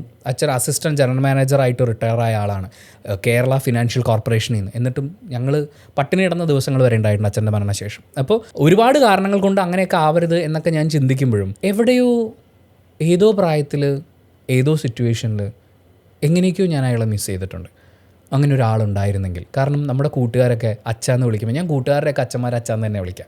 നമ്മൾ പലപ്പോഴും ഇപ്പോഴത്തെ ജനറേഷനിൽ പിന്നെ ഉണ്ടാവുമായിരിക്കും. പക്ഷേ കൂട്ടുകാരുടെയൊക്കെ അമ്മമാരെയും അല്ലെങ്കിൽ വഴിയെ പോകുന്ന ആരെയും നമുക്ക് അമ്മയെന്ന് വിളിക്കാം. പക്ഷേ വഴിയെ പോകുന്ന ആരെയും നമുക്ക് അച്ഛാന്ന് വിളിക്കാൻ പറ്റില്ല. പക്ഷേ ഞാൻ എല്ലാവരെയും അച്ഛാന്ന് തന്നെ വിളിക്കുക. അത് ആ വാക്ക് ഉച്ചരിക്കാനുള്ള എൻ്റെ കൊതി കൊണ്ടാണെന്ന് എനിക്ക് പലപ്പോഴും തോന്നിയിട്ടുണ്ട്. അവരോടൊക്കെ അവരുടെ അച്ഛന്മാർ ഡീൽ ചെയ്യുന്ന രീതി, ജീവിതത്തിൽ പല സാഹചര്യത്തിലും അച്ഛനുണ്ട് എന്നുള്ളതുകൊണ്ട് അവർക്ക് എടുക്കാൻ പറ്റിയിട്ടുള്ളൊരു ഫ്രീഡം ഇവിടെ എനിക്കങ്ങനെ ഒരു സ്പേസ് ഇല്ല. അതായത് ഞാൻ തന്നെ വേണം ഓരോ കാര്യങ്ങളും ഏറ്റവും മുന്നിൽ നിന്ന് ചെയ്യാൻ, മുന്നിലേക്ക് വരാൻ, മുന്നിൽ വളരാൻ, എൻ്റെ കൂടെയുള്ള ആളുകൾക്ക് ഒരു മാർഗ്ഗദീപമാവാൻ. പക്ഷേ ഈ അച്ഛനുള്ളവർക്ക് അത് കുറേ കൂടി എളുപ്പമാണെന്ന് തോന്നിയിട്ടുണ്ട്. അങ്ങനെ ഒരുപാട് ഇടങ്ങളിൽ ഞാൻ എൻ്റെ അച്ഛനെ മിസ് ചെയ്തിട്ടുണ്ട്. അച്ഛനെ മിസ് ചെയ്തു എന്ന് പറയുമ്പോൾ എൻ്റെ അച്ഛൻ ഫിഗർ എന്നല്ല, മോനെ ഞാനുണ്ടടാ കൂടെ എന്ന് പറയാൻ ഒരാൾ, അതൊരു ഏട്ടനായിട്ടോ ചേച്ചിയായിട്ടോ. അത് ഞാൻ മാത്രമല്ല, ഒരുപാട് ആമ്പിള്ളേർ ആഗ്രഹിക്കുന്നതാണ്. കാര്യം ആമ്പിള്ളേർക്ക് ഒരുപാട് പ്രിവിലേജൊക്കെ കിട്ടുന്നുണ്ട് ജീവിതത്തിൽ, മാറ്റി അത് ചെയ്യാം ഇത് ചെയ്യാം, പെൺകുട്ടികളെ അപേക്ഷിച്ച് ഇങ്ങനെയൊക്കെയാണെന്ന് പറയുമ്പോഴും അടിച്ചേൽപ്പിക്കപ്പെടുന്ന കുറേ ഉത്തരവാദിത്തങ്ങളുണ്ട്. കുറേ നിങ്ങൾ ആൺകുട്ടി ആയതുകൊണ്ട് ഇങ്ങനെ ആയിരിക്കണം എന്ന് പറയുന്നൊരു കാര്യമുണ്ട്. ഈ സിനിമയിൽ അലൻ അവതരിപ്പിച്ചിരിക്കുന്ന കഥാപാത്രം, അലൻ അച്ഛനെ കെട്ടിപ്പിടിക്കാൻ ചെല്ലുമ്പോൾ നീ പോയിട്ട് വാ, അച്ഛൻ അങ്ങനെ അടുപ്പിക്കുന്നില്ല. പക്ഷേ അവനും ഒരു ഹഗ് വേണം, അവനും ജീവിതത്തിലൊരു താങ്ങ് വേണം എന്ന് പറയുന്ന പോലെ അതിൽ ബിജുക്കുട്ടൻ അവതരിപ്പിക്കുന്ന ക്യാരക്ടർ ഒരുപാട് പേരുടെ ഏറ്റവും പ്രിയപ്പെട്ട ക്യാരക്ടറാവുന്നത് അയാൾ മകനൊപ്പം നിന്നു എന്നുള്ളതുകൊണ്ടാണ്. ഇതിൽ ഹാഷിറിൻ്റെ ക്യാരക്ടറിനോട് അവൻ്റെ അനിയൻ അത്രയും ക്ലോസ് ആവുന്നതിൻ്റെ ഒരു കാരണം, എൻ്റെ ഇക്കെന്നെ വിട്ടുകൊടുക്കില്ല, ജീവൻ പോണ കേസ് വന്നാലും അയാൾ എൻ്റെ കൂടെ നിൽക്കും എന്നുള്ളൊരു തിരിച്ചറിവിൻ്റെ പുറത്താണ് ഞാൻ അയാൾക്കൊപ്പം നിൽക്കണം, അയാൾ ആഗ്രഹിക്കുന്ന പോലെ ഞാൻ പഠിക്കും എന്ന് അയാൾക്ക് അവൻ വാക്ക് കൊടുക്കുന്നത്. കൂടെ നിൽക്കാൻ, മോനെ ഞാനുണ്ടടാ എന്ന് പറയാൻ ഒരാളെ ആഗ്രഹിച്ചിട്ടാണ്. ആ വരിയാണ് അവർ ഫസ്റ്റ് പാർട്ടിൽ മകനെ എന്ന് എഴുതി വച്ചിരിക്കുന്നത്. ആ വിളി കേൾക്കാൻ ആഗ്രഹിക്കുന്ന ഒരുപാട് ആൺകുട്ടികളുണ്ട്. ആ വിളിയാണ് അവർ ആ പാട്ടിൽ കൊണ്ടുവന്നത്. അത് കഴിഞ്ഞ് സെക്കൻഡ് പാർട്ടിലേക്ക് വരുമ്പോൾ നമ്മൾക്ക് നാം തന്നെയല്ലേ എന്ന് ചോദിക്കുമ്പോൾ, എടാ എൻ്റെ കൂടപ്പുറപ്പിന് ഞാനില്ലേ. പിന്നെ കൂടപ്പുറപ്പ് എല്ലാവർക്കും ഒന്നും ഉണ്ടാവണമെന്നില്ല, ഒറ്റ മക്കളായിട്ട് വളരുന്ന, പക്ഷേ അവർക്ക് എവിടെയെങ്കിലും ഒരു കൂട്ടുകാരനോ കൂട്ടുകാരിയോ ഒക്കെ ഉണ്ടാവും. നമ്മൾ ഈ സഹോദരൻ സഹോദരി എന്നുള്ളതിനേക്കാൾ കൂടുതൽ നമ്മളോട് അത്രയും ഒട്ടിച്ചേർന്ന് നിൽക്കുന്ന കൂട്ടുകാരുണ്ടാവും, അവരും ഉണ്ടാവും. അങ്ങനെ നമുക്ക് ആരെങ്കിലും ഒരാളുള്ളപ്പോൾ അയാൾക്ക് വേണ്ടി നമ്മൾ എന്തെങ്കിലും ചെയ്യുക, അല്ലെങ്കിൽ നമുക്ക് വേണ്ടി അയാൾ എന്തെങ്കിലും ചെയ്യുമ്പോൾ അതിനോട് അത്രയും ഗ്രേറ്റ്ഫുള്ളായിട്ട് നിൽക്കുക. ആ വരിയാണ് അവിടെ എഴുതിയിരിക്കുന്നത്. അങ്ങനെ ഒരുപാട് പറച്ചിലുകളും കേൾക്കലുകളും തോളിൽ കൈയിടലുകളും കെട്ടിപ്പിടിക്കലുകളും കണ്ണീരുകളും ഒക്കെ ആഗ്രഹിക്കുന്ന ആമ്പിള്ളേരുണ്ടല്ലോ, ആ ആമ്പിള്ളേർ മുഴുവൻ ഇങ്ങനെ നിരന്ന് നിൽക്കുകയാണ് വാഴ 2-ൽ. ഈ ബയോപിക് ഓഫ് ബില്യൺ ബ്രോസ് എന്ന് പറയുന്നത് ബില്യണിലേക്കൊന്നും പോയില്ലെങ്കിലും ഒരുവിധം നമ്മുടെ നാട്ടിൽ ജനിച്ചു വളർന്ന ആമ്പിള്ളേർക്കൊക്കെ കണക്റ്റ് ആവാനുള്ള ഒരുപാട് കാര്യങ്ങളുണ്ട്. വിദേശ രാജ്യത്ത് പോയിട്ട് അവിടെ ചെന്ന് ഇവിടുന്ന് അവിടെ പോകാൻ ആഗ്രഹിക്കുന്ന എന്തുകൊണ്ടാണ്? ഈ നാട്ടുകാർ കാരണമാണ്. നമ്മൾ ഒരുപാട് കാരണങ്ങളുണ്ടാവും, പക്ഷേ ഈ നാട്ടുകാരാ. താടി നീട്ടി വളർത്തിയാൽ, മീശ നീട്ടി വളർത്തിയാൽ, കണ്ണൊന്ന് ചുവന്നിരുന്നാൽ, ഒരിക്കൽ എപ്പോഴെങ്കിലും ലഹരിയുടെ പേരിൽ പിടിക്കപ്പെട്ട് കഴിഞ്ഞാൽ ആജീവനാന്തം അവൻ അങ്ങനെയാണ്. മോഷണം നടന്നു എന്ന് തോന്നിക്കഴിഞ്ഞാൽ ആജീവനാന്തം കള്ളാന്ന് വിളിക്കുന്നത് പോലെ ലഹരിയുടെ പേരിൽ നാട്ടുകാരുടെ വിലയിരുത്തലുകൾ, ഇവന്മാർ അങ്ങനെയൊന്നും അല്ല എന്ന് പറഞ്ഞ് കൂട്ടുകാരനെ പിന്തിരിപ്പിക്കുമ്പോൾ, അതായത് ഇവൻ വെള്ളം അടിക്കില്ല, ഇവന്മാരങ്ങനെ ലഹരിയൊന്നും ഉപയോഗിക്കുന്നവരല്ല എന്ന് പറഞ്ഞ് തോളത്ത് കൈയിട്ട് കൂട്ടുകാരനെ കുറച്ച് മാറ്റി നിർത്തിയിട്ട് വേറൊരു നാട്ടുകാരൻ പറയുന്നത്, എടാ അവന്മാരൊക്കെ വല്ലതും അടിച്ച് കയറ്റി ഇരിക്കുകയായിരിക്കും, നീ വല്ലതും പറഞ്ഞാൽ അവന്മാർ വെച്ച് കയറ്റിത്തരും എന്നാണ്. അങ്ങനെ നമ്മുടെ നാട്ടിലെ പിള്ളേരെ ചിന്തിക്കുന്ന ഈ നാട്ടുകാരുള്ളപ്പോൾ ഇവിടെ നിന്നിട്ട് ഒരു കാര്യമില്ല, എങ്ങനെയും കയറിപ്പോണം. എന്നിട്ട് കയറിപ്പോകുമ്പോൾ അവിടെ നമ്മളെ കാത്തിരിക്കുന്ന ദുരന്തം, അല്ലെങ്കിൽ അവിടെ നമ്മളെ കാത്തിരിക്കുന്ന ദുരിതം പിടിച്ച ജീവിത സാഹചര്യങ്ങളുണ്ട്. അവിടെ രക്ഷപ്പെട്ടു പോകുന്ന കുറേ ആളുകളുണ്ട്. പക്ഷേ ആ ദുരിത സാഹചര്യങ്ങളിലൂടെയൊക്കെ കടന്നു പോയിട്ട് കൂട്ടുകാരന് മരുന്ന് വാങ്ങാൻ ചില്ലറ പൈസ മാത്രം കയ്യിൽ വെച്ചിരിക്കുന്ന അലനെ അവിടെ കാണിക്കുമ്പോൾ അവരുടെ അവസ്ഥയാണത്. ആ അവസ്ഥയിൽ നിൽക്കുന്നവർക്ക് മരുന്ന് കൊണ്ട് കൊടുക്കുന്ന ആളെ കാണിക്കുന്നില്ലേ, അയാൾ എന്തുകൊണ്ടായിരിക്കും പൈസ വാങ്ങാതെ പോയിട്ടുണ്ടാവുക? ആ ബ്രോയ്ക്ക് അറിയാം ഈ ബ്രോയുടെ അവസ്ഥ എന്താണെന്നുള്ളത്. അയാൾ ഒരു പക്ഷേ ഈ അവസ്ഥയിലൂടെ കടന്നു പോയിട്ടുണ്ടാവും. ഇനി കടന്നു പോയിട്ടില്ലെങ്കിലും ഇങ്ങനെ നിന്ന് ഒരുപാട് പേരെ അയാൾ കണ്ടിട്ടുണ്ടാവും. അതുകൊണ്ടാണ് പൈസ വേണ്ട എന്ന് പറയുന്നത്. ജീവിതം ഒന്നല്ലേ ഉള്ളൂ മോനെ, ജീവിക്കണ്ടേ എന്ന് അയാൾ ചോദിക്കുന്നിടത്ത് അലന് കിട്ടുന്നൊരു തിരിച്ചറിവുണ്ട്. ഒരു ബ്രോ പറയുമ്പോൾ അല്ലെങ്കിൽ ഒരു ബ്രോയുടെ ജീവിതം കാണുമ്പോൾ മറ്റൊരു ബ്രോയ്ക്ക് ഉണ്ടാകുന്ന ഒരു റിയലൈസേഷനാണ്. അങ്ങനെ പാട്ടിൻ്റെ വരികൾ പോലും കൃത്യമായി പ്ലേസ് ചെയ്ത്, പാട്ടുകളൊക്കെ കറക്റ്റായി പ്ലേസ് ചെയ്ത്, അതിൻ്റെ ബാക്ക്ഗ്രൗണ്ട് സ്കോറൊക്കെ മെയിൻറ്റെയിൻ ചെയ്ത്, വിഷ്വലി കൊടുക്കേണ്ട എല്ലാ കാര്യങ്ങളും. സിനിമ തുടങ്ങുമ്പോൾ എന്താ, വലിയൊരു വാഴ വെട്ടുകയാണ്. ഹാഷറിൻ്റെ വാപ്പ മരിച്ചു, അപ്പോൾ വലിയൊരു വാഴ വെട്ടുകയാണ്. അതിൻ്റെ അടുത്തൊരു കുറ്റിവാഴയുണ്ട്, അതാണ് ഹാഷർ. അതിൻ്റെ അടുത്തൊരു കുഞ്ഞു വാഴ വരികയാണ്, അതാണ് ഹാഷറിൻ്റെ അനിയൻ. വാഴകളിങ്ങനെ വരുന്നു, കൊലയ്ക്കുന്നു, വെട്ടപ്പെടുന്നു, പുതിയ വാഴകൾ ഉണ്ടാകുന്നു, ചില വാഴകൾ ചീഞ്ഞു പോകുന്നു, ചിലത് വളരെയധികം കായ്ഫലം തരുന്നു, ഇങ്ങനെ വന്നുകൊണ്ടേയിരിക്കും. പക്ഷേ ഓരോ വാഴകളും കടന്നു പോകുന്ന ഈ ജീവിതം ഉണ്ടല്ലോ, അതിനകത്ത് അവരനുഭവിക്കുന്ന പെയിൻ, അതൊക്കെ വല്ലപ്പോഴെങ്കിലും ആരെങ്കിലും തുറന്ന് പറയുമ്പോൾ, അത് ഇത്രയും റിലേറ്റബിളായി അവതരിപ്പിക്കുമ്പോൾ, ഒന്നും കുത്തിക്കയറ്റാതെ സോഷ്യൽ മീഡിയയിൽ എന്തോ ഹിറ്റായി എന്തോ കുത്തിക്കയറ്റി അങ്ങനെ കൊണ്ടുവരുന്നതിന് പകരം നമുക്ക് ഇത്രയും റിലേറ്റബിളായി അവതരിപ്പിക്കുമ്പോൾ, ഇത്രയും ഗംഭീര പെർഫോമേഴ്സിനെ ഒറ്റയടിക്ക് മലയാള സിനിമയിലേക്ക് ലോഞ്ച് ചെയ്ത് വിട്ട വാഴ 2-നെ ഇനിയും ഏറെ പറയാനുണ്ട്. അഖിൽ ലൈലാസുരനാണ് DOP ചെയ്തിട്ടുള്ളത്, എഡിറ്റർ കണ്ണൻ മോഹനാണ്, മ്യൂസിക് സൂപ്പർവിഷൻ ചെയ്തിട്ടുള്ളത് അങ്കിത് മേനോനാണ്, സൗണ്ട് ഡിസൈൻ അരുൺ S മണിയാണ്. ഓരോ ഡയലോഗും വിസിബിളാണ്, ഓരോ സൗണ്ടും പ്രോപ്പറാണ്. അതിന് നമ്മൾ ഈ ആളുകളുടെയൊക്കെ പേര് പറയണം. സൗണ്ട് മിക്സിംഗ് ചെയ്തിട്ടുള്ളത് വിഷ്ണു സുജാതനാണ്, പ്രൊഡക്ഷൻ ഡിസൈൻ ബാബു പിള്ളയാണ്, കോസ്റ്റ്യൂംസ് അശ്വതി ജയകുമാറാണ്. That's very important. Makeup Sudhi സുരേന്ദ്രനാണ് ചെയ്തിട്ടുള്ളത്. ആക്ഷൻ ഡയറക്ടേഴ്സ് കലൈ കിങ്സണും വിക്കി നന്ദഗോപാലുമാണ്. അവസാനത്തെ ഫൈറ്റ് വെറുതെ വേറെ ലെവൽ പരിപാടിയായിരുന്നു. പക്ഷേ കിണ്ണങ്കാച്ചി ഫൈറ്റ് സ്കൂളിൽ വെച്ചിട്ടാണ് നടക്കുന്നത്. ആ ഫൈറ്റ് ആക്ച്വലി അവർ കൊറിയോഗ്രാഫി ചെയ്തിരിക്കുന്നതിൽ എനിക്ക് ഭയങ്കര ഇഷ്ടം തോന്നിയൊരു കാര്യം, അവർ ഫൈറ്റ് ചെയ്യുന്നത് അവരല്ല ഫൈറ്റ് ചെയ്യുന്നത്, അവരുടെ ഉള്ളിൽ കിടക്കുന്ന ലഹരിയാണ് ഫൈറ്റ് ചെയ്യുന്നത്. അവിടെ അവർ പെയിൻ അറിയുന്നില്ല, ഓപ്പോസിറ്റ് മാക്സിമം കൊടുക്കുക എന്നുള്ള, ഉള്ളിലുള്ള മുഴുവൻ രാക്ഷസീയ ഭാവങ്ങളും കൊണ്ടുവരിക എന്നുള്ളതാണ് കാര്യം. അതുകൊണ്ട് ആ ഫൈറ്റിൽ അവർ ആൾക്കാരെയൊക്കെ എടുത്തെറിയുന്നുണ്ട്. അതായത് ആ സൈസിലുള്ള ഒരാൾ അതിനേക്കാൾ സൈസ് കൂടിയ ആളുകളെയൊക്കെ എടുത്തെറിയുന്നു, വലിച്ചെറിയുന്നു. ഇത്രയും ഇടിയെല്ലാം കൊണ്ടതിന് ശേഷം, അതായത് അവരമ്മാതിരി ഇടി കൊള്ളുന്നുണ്ട്, എന്നിട്ടും എങ്ങനെ നിൽക്കുന്നു എന്ന് ചോദിച്ചു കഴിഞ്ഞാൽ ഈ ഉള്ളിൽ കിടക്കുന്ന ലഹരിയാണ്. അപ്പോൾ അതിനെ അങ്ങനെ എക്സാജറേറ്റ് ചെയ്ത് അതിനെ അങ്ങനെ കാണിക്കാൻ പറ്റും. അത് അവർ പ്രോപ്പറായിട്ട് യൂസ് ചെയ്തിട്ടുണ്ട്. കളറിസ്റ്റ് ജോയ്നർ തോമസ് ആണ്, DA ചെയ്തിട്ടുള്ളത് സപ്താവിഷനാണ്, ആൻഡ് ട്രെയിലർ കട്ട് നമ്മുടെ ലിൻഡോ കുര്യനാണ് ചെയ്തിട്ടുള്ളത്. ലിൻഡോ കുര്യൻ പൊളിയല്ലേ. അപ്പോൾ അങ്ങനെ ഇത്രയും ഗംഭീരമായിട്ടുള്ള ഒരു ടെക്നിക്കൽ ടീമും ഇത്രയും ഗംഭീര ആർട്ടിസ്റ്റുകളും വിപിൻ ദാസിൻ്റെ എഴുത്തും സവിൻ സായുടെ സംവിധാന മികവും കൂടി ചേരുമ്പോൾ മാൻ, പടം ഈസ് വേറെ ലെവൽ. ഞാൻ സെക്കൻഡ് വാച്ച് കണ്ടു. ഇനിയും ആരെങ്കിലും കൂട്ടുകാരുടെ വാഴ 2-ന് വരുന്നുണ്ടോ എന്ന് ചോദിച്ചാൽ ഞാൻ ചിലപ്പോൾ പോകും കേട്ടോ. അങ്ങനെയുള്ള സിനിമകൾ വരണമെന്നേ, ഒരു പ്രാവശ്യം തന്നെ കണ്ടിട്ട് എങ്ങനെയെങ്കിലും ഒന്ന് ഓടി രക്ഷപ്പെടണം എന്ന് തോന്നിപ്പിക്കുന്ന സിനിമകൾ തുടർച്ചയായി സംഭവിച്ചുകൊണ്ടിരിക്കുന്ന മലയാള ഫിലിം ഇൻഡസ്ട്രിയിൽ ചില സിനിമകളൊക്കെ നമുക്ക് രണ്ടാമത് കാണണം എന്നൊരു തോന്നലുണ്ടാവുന്നത് ഒരു വലിയ കാര്യമാണ്. തോന്നലുണ്ടായിട്ട് മാത്രം കാര്യമില്ല, എനിക്ക് രണ്ടാമത് കാണണമെന്നുള്ള തോന്നൽ വന്നിട്ടുണ്ട്. പക്ഷേ എന്നെ തിയേറ്ററിൽ എത്തിച്ചിട്ടില്ല പല സിനിമകളും. ഈ സിനിമ എന്നെ തിയേറ്ററിൽ എത്തിച്ചു. ആൻഡ് സെക്കൻഡ് വാച്ചും എനിക്ക് വളരെ പ്രിയപ്പെട്ടതായി തോന്നി. പക്ഷേ ഫസ്റ്റ് വാച്ചിൽ പറഞ്ഞതിനേക്കാൾ കൂടുതൽ സെക്കൻഡ് വാച്ചിൽ പറയണമെന്ന് തോന്നിപ്പിച്ച ഒരു സിനിമ. ഇങ്ങനെ ചുമ്മാ സംസാരിച്ചിരിക്കണമെന്ന് തോന്നി. ചിലപ്പോൾ നിങ്ങൾക്ക് എന്നോട് കുറേ കാര്യങ്ങൾ പറയാൻ തോന്നിയിട്ടുണ്ടാവും. നിങ്ങൾ പടം കണ്ടപ്പോഴുള്ള എക്സ്പീരിയൻസ്, നിങ്ങളുടെ ലൈഫിലെ എക്സ്പീരിയൻസ്, കണക്റ്റായി നിങ്ങളെ ചിലപ്പോൾ ട്രിഗർ ചെയ്തിട്ടുള്ള കാര്യങ്ങളുണ്ടാവും. അതൊക്കെ നിങ്ങൾ കമൻറ്റ് ബോക്സിൽ രേഖപ്പെടുത്തൂ. ആ ബില്യൺ ബ്രോസിൻ്റെ സ്റ്റോറീസിലൂടെ നമുക്ക് നമ്മുടെ സ്റ്റോറീസും കൂടി ആഡ് ചെയ്യാം. Comment box is open. Thank you so much for watching this video. Video ഇഷ്ടപ്പെട്ടാൽ മാത്രം ലൈക്ക് ചെയ്യുക, ഇഷ്ടപ്പെട്ടിട്ടില്ലെങ്കിൽ എന്തുകൊണ്ട് ഇഷ്ടപ്പെട്ടില്ല എന്ന് കമൻറ്റ് ചെയ്യുക. ചാനൽ സബ്സ്ക്രൈബ് ചെയ്യുന്ന കാര്യവും ഹൈപ്പ് ചെയ്യുന്ന കാര്യവും പരിഗണിക്കുക.